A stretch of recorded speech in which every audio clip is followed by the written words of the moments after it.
अस्सलाम फ्रेंड्स, सवारी कैसे हैं आप। उम्मीद है कि आप सब खैरियत से होंगे और अपनों के साथ होंगे। तो फ्रेंड्स, आज के लिए हम आपके लिए लाए हैं कॉमन सीड्स जीरा, जिसकी होलसेल और रिटेल प्राइस से आपको आगाही देंगे, क्योंकि इसकी प्राइस इंक्रीज़ हो चुकी है।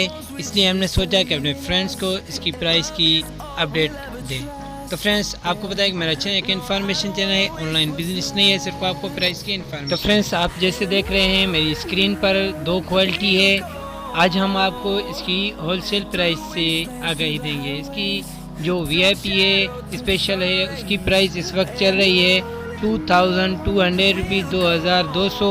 आपको फाइनल 2100 तक भी मिल सकता है। इसके बाद हमारे पास जो है फ्रेंड्स, इसके बाद हमारे पास बीच वाली क्वालिटी है, लोकल नहीं है, सिर्फ नॉर्मल प्राइस की है। इसकी प्राइस इस वक्त 1 kg की 1800 रुपीज़, आपको फाइनल 1750 रुपीज़ तक मिल सकता है। 1800 रुपये से लेकर 1750 रुपये तक। मज़ीद वीडियो देखने के लिए हमारे चैनल का विजिट करें और डेली प्राइस की अपडेट हासिल करने के लिए हमारे चैनल का बेल आइकन जरूर प्रेस करें, ताकि जो भी न्यू वीडियो